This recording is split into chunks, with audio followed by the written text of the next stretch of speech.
नमस्कार, मैं रवीश कुमार। बिहार में विकास की एक फैक्ट्री चल रही है, गरीबी पैदा करने की फैक्ट्री।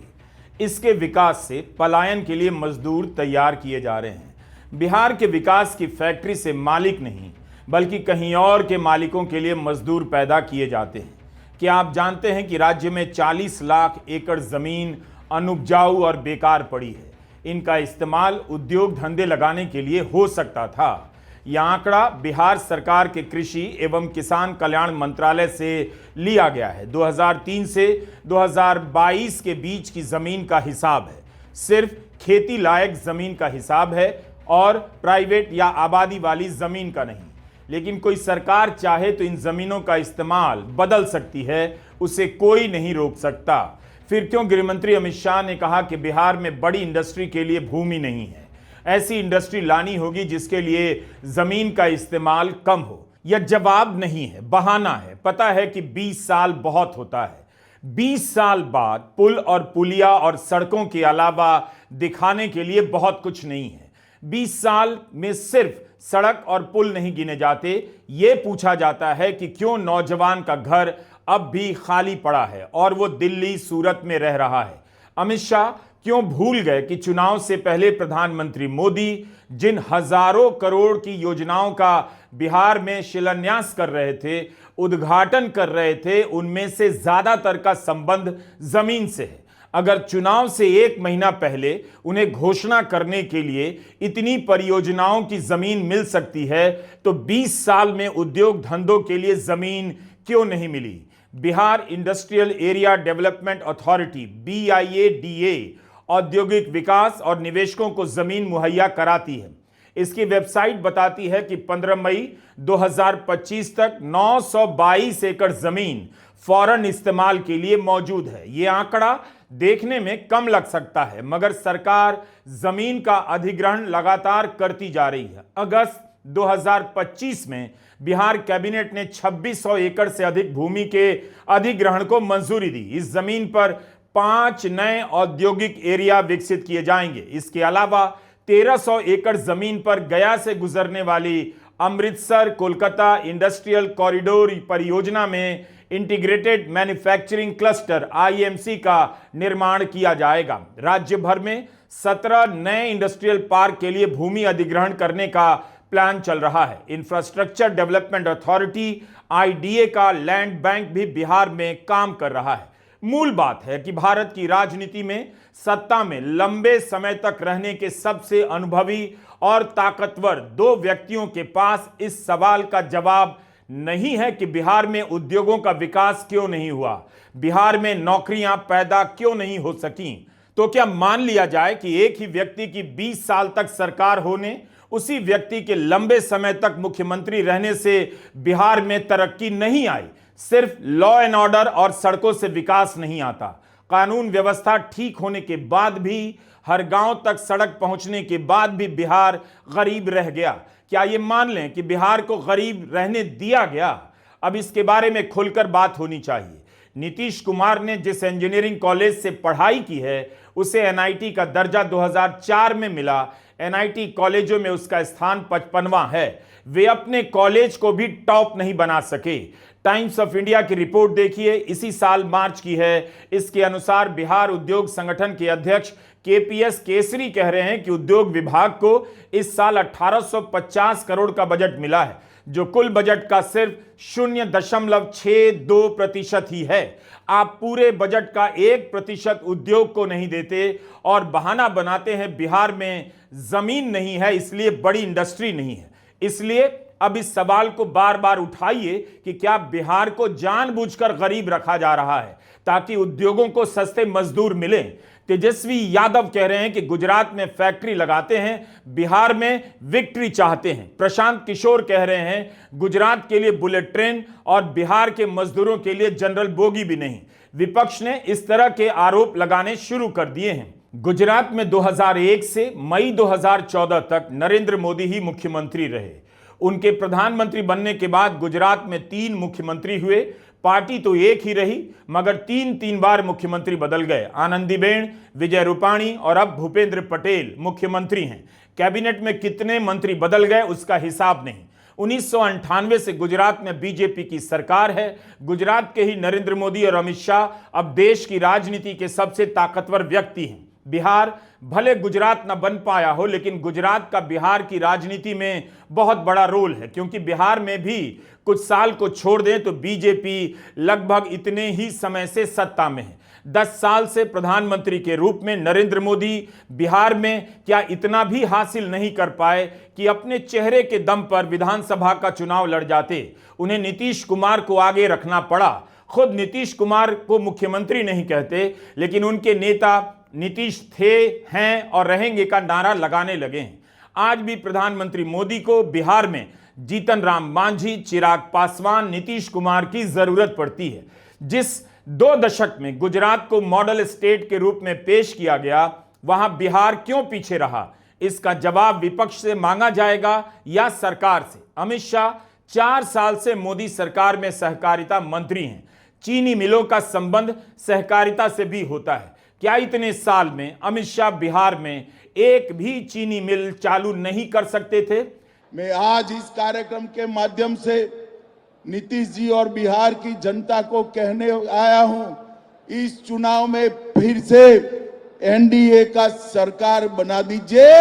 हम ढेर सारी चीनी मिलों को पुनर्जीवित करने का काम भारतीय जनता पार्टी की सरकार करेगी। ये लोग थके हुए लोग हैं। ये लोग किसी भी कीमत पर केवल सत्ता और कुर्सी पर बैठना चाहते हैं, ना कि बिहार की जनता को सेवा करना चाहते हैं, ना कि बिहार के लोगों को आगे बढ़ाना चाहते हैं।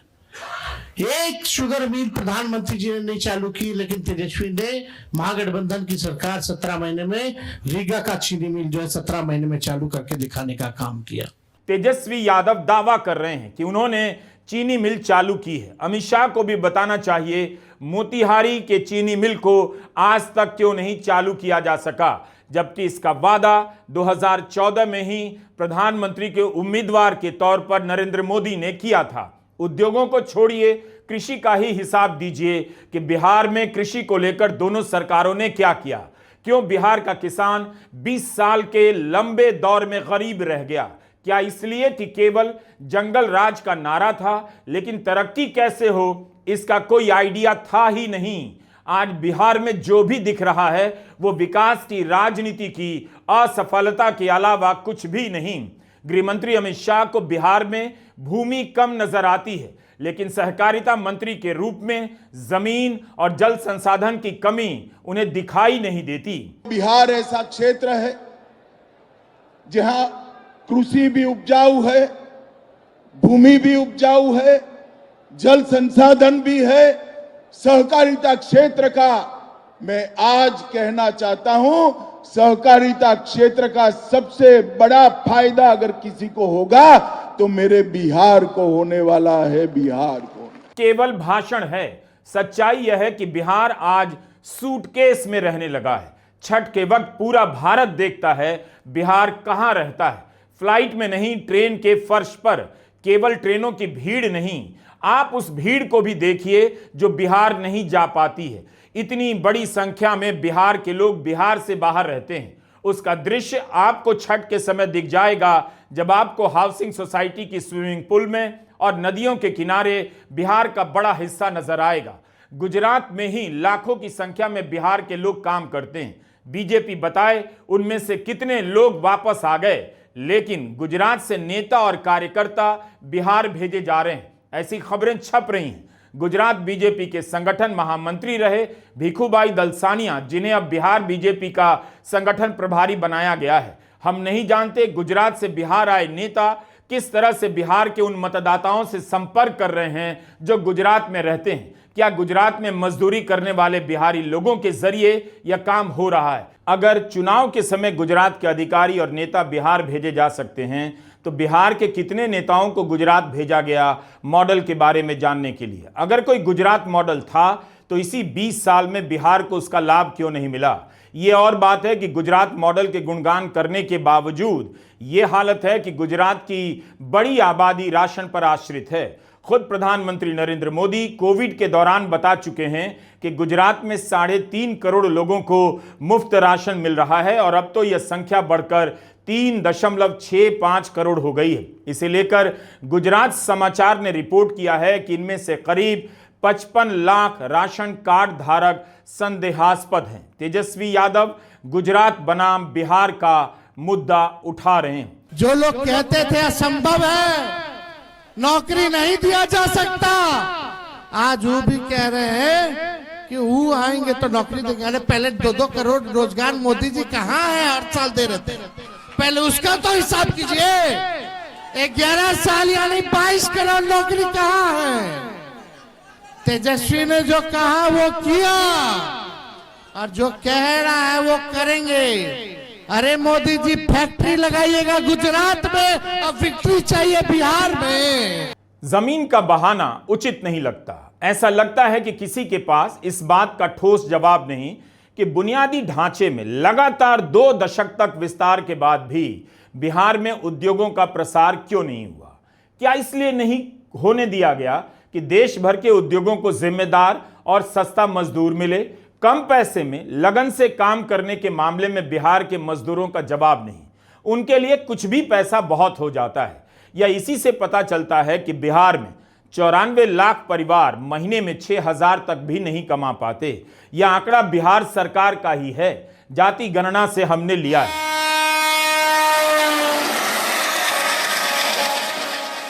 जीवन से इसकी उम्मीद इतनी न्यूनतम कर दी जाए कि त्योहार के समय ट्रेन में ठूंस कर घर तक पहुंच जाए, उसी को बिहार का नागरिक किस्मत समझ ले।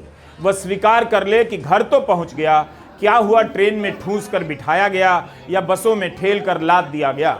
एक बिहारी मजदूर की गरिमा बिहार के बाहर नहीं बल्कि बिहार में खत्म की गई है।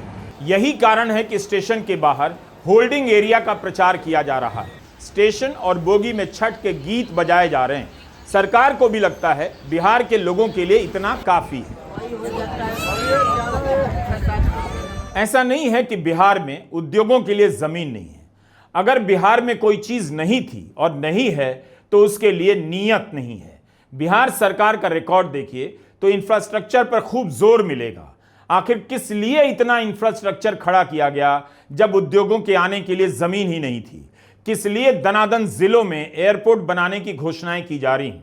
उत्तर प्रदेश में भी इसी तरह एयरपोर्ट बनाए गए। अब दैनिक भास्कर ने रिपोर्ट किया है कि 7 ऐसे एयरपोर्ट बंद हो चुके हैं।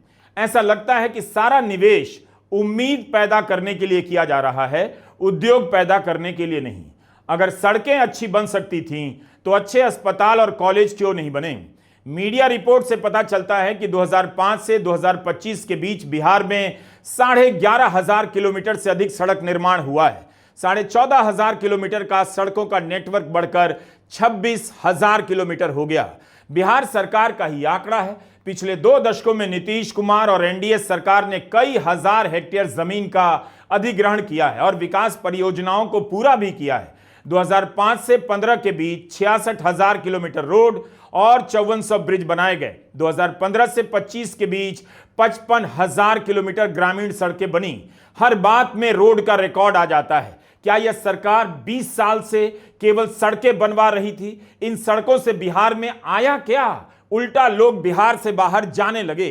पीआईबी की एक प्रेस रिलीज है। अमित शाह पटना में मार्च के महीने में बोल रहे हैं बिहार में 4 लाख करोड़ रुपए के सड़क और पुल, 1 लाख करोड़ रुपए के रेलवे प्रोजेक्ट्स और 2,000 करोड़ रुपए के एयरपोर्ट प्रोजेक्ट्स दिए गए हैं। 31,000 करोड़ रुपए से 5,000 किलोमीटर लंबी रेल लाइन बन रही है और देश में पहली किसान रेल भी बिहार से शुरू हुई। बरौनी के खाद कारखाने सहित 766 अन्य प्रोजेक्ट भी केंद्र सरकार की मदद से राज्य में शुरू हुए। इन आंकड़ों को देखकर तो नहीं लगता बिहार में जमीन की कमी रही होगी।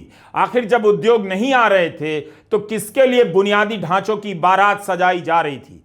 क्या उस वर्ग के लिए जो इनके बनने से फलता फूलता है? बुनियादी ढांचे का विकास बालू, गिट्टी, सरिया, सीमेंट से होता है। इसकी वैध अवैध ठेकेदारी ने राजनीति को ईंधन दिया, धन दिया, विधायकों और नेताओं के काफिले में चलने वाली कारों का सिलसिला दिया है।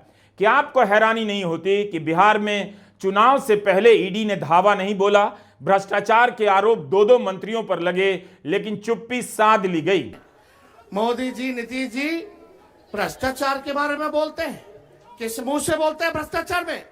इनके केवल इंजीनियर साहब, ग्रामीण कार्य विभाग के इंजीनियर साहब 100-100 करोड़ रुपया पकड़ाता है। एक इंजीनियर के घर से कितना करोड़ रुपया था? कम करोड़ रुपया तो जला दिया। और इनके विभाग के मंत्री ग्लोबल टेंडरिंग कर रहे हैं और 100-100 करोड़ रुपया इंजीनियर के घर मिल रहा है। पैसे को जला दिया जा रहा है। ये मुख्यमंत्री जी, और आप दिन रात उसी मंत्री के यहाँ सुबह पहुंचते हैं, शाम में पहुंचते हैं। ये खेला भ्रष्टाचार का बिहार की जनता पहचान गई है। नीतीश कुमार जी नैतिक भ्रष्टाचार के भीष्म पितामह बन गए हैं। किसी पे कार्रवाई नहीं। बताओ, उस इंजीनियर पे अब तक वारंट नहीं जारी किया, वारंट तक जारी नहीं किया गया। काहे? क्योंकि मंत्री जी के यहाँ नीतीश जी सुबह शाम जाते हैं। क्या चक्कर है ये उनको बताना पड़ेगा। कार्रवाई क्यों नहीं की जा रही है? नीतीश कुमार ने अगस्त 2025 में औद्योगिक निवेश प्रोत्साहन पैकेज 2025 को मंजूरी दी। नीतीश कुमार ने कहा, इस पैकेज से अगले 5 वर्षों में रोजगार के अवसर सृजित होंगे। चुनाव के ठीक पहले पैकेज की याद आती है, यानी पता होगा कि जनता सवाल करेगी इंडस्ट्री कहां है। इस पैकेज के अनुसार उद्योगपतियों को फ्री में जमीन दी जाएगी। नीतीश कुमार ने बंदोपाध्याय कमेटी की रिपोर्ट तैयार की और भूमि सुधार लागू नहीं किया।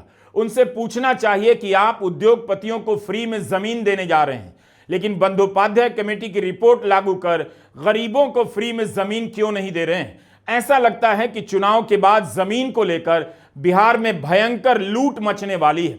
उसके पहले जमीन की कमी का माहौल बनाया जा रहा है। इस पैकेज की घोषणा के समय बताया गया कि फॉर्च्यून 500 कंपनियों को 10 एकड़ तक भूमि निशुल्क आवंटित की जाएगी। अन्य निवेशकों को BIADA के रेट के आधे दाम पर भूमि आवंटित की जाएगी। आप जानते हैं कि फॉर्च्यून 500 में लाखों करोड़ों रुपए के टर्नओवर वाली कंपनियां होती हैं। अमेजॉन, एप्पल, वॉलमार्ट को फ्री में बिहार सरकार क्यों जमीन देगी? इनमें कुछ कंपनियां ऐसी भी होंगी जिनका टर्नओवर बिहार के बजट से ज्यादा होगा। इन्हें आप फ्री में जमीन क्यों दे रहे हैं? 2024 में फॉर्च्यून 500 में भारत की 9 कंपनियां थी। इनका भी टर्नओवर लाखों करोड़ रुपए में है। बिहार के बजट से ज्यादा ही होगा कुछ का।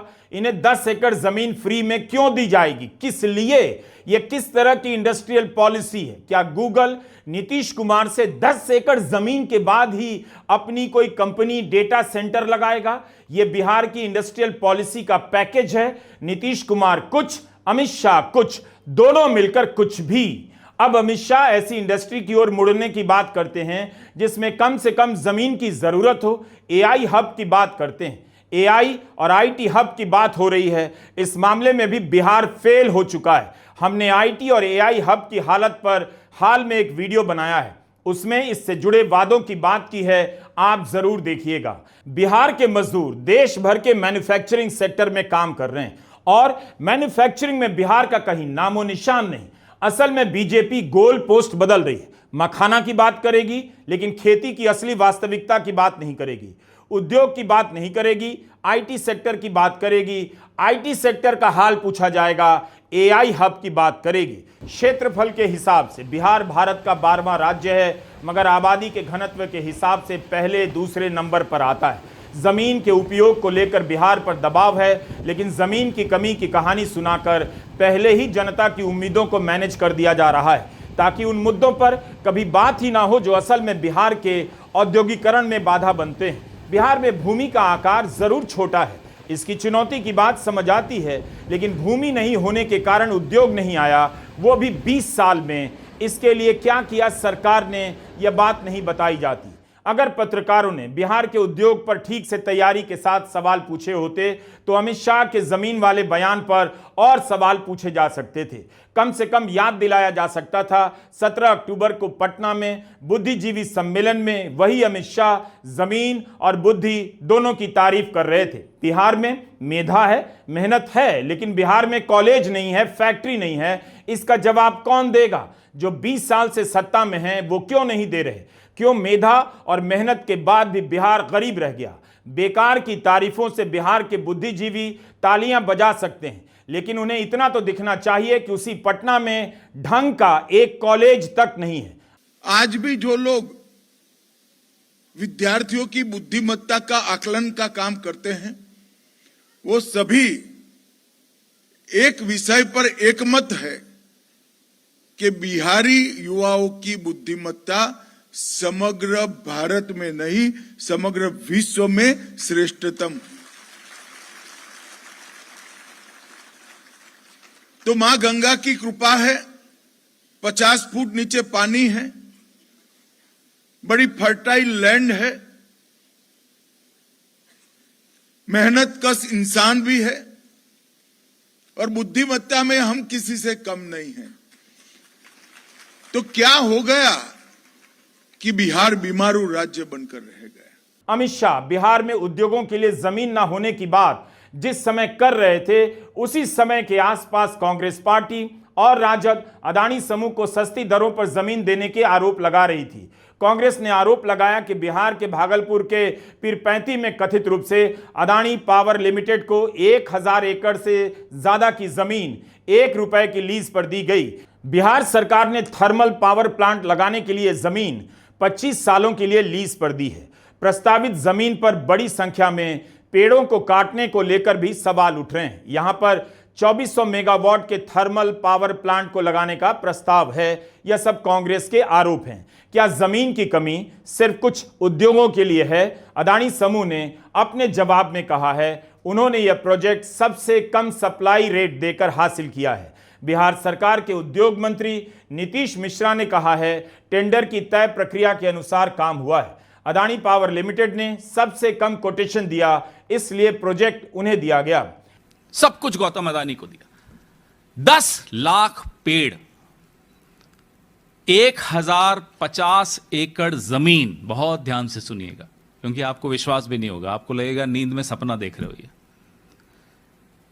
1050 एकड़ जमीन, 10 लाख आम, लीची, सांगवान के पेड़। भागलपुर के पीरपैंती में 1 रुपया प्रति वर्ष 33 सालों के लिए गौतम अदानी को दे दिया। 1 रुपए में 1050 एकड़ जमीन, भागलपुर में ग्रामीणों की, किसानों की जमीन गौतम अदानी जी को 1 रुपए में, साल का 1 रुपया 33 साल के लिए दे दी पावर प्लांट लगाने के लिए। यह आपने देखा कैसे किसान रो रहे हैं। प्रधानमंत्री जब बिहार जा रहे हैं तो कुछ किसानों को, कुछ ग्रामीणों को बंद कर दिया, नजरबंद कर दिया, घर में बंद कर दिया कि कहीं बाहर आकर प्रोटेस्ट न कर ले। यह आज हो रहा है, प्रधानमंत्री वहां जा रहे हैं और आज ये हो रहा है। जिस मुख्यमंत्री ने बिहार में इतना काम किया उन्हीं के पास इसका जवाब नहीं 20 साल में बिहार कैसे इतना गरीब रह गया। जिन लड़कियों को साइकिलें दी गईं, जिसकी सबने तारीफ की, जिसके कारण वे स्कूलों तक पहुंची, लेकिन आगे की पढ़ाई के लिए अच्छे कॉलेज नहीं बने, जो खराब थे और खराब क्यों हुए।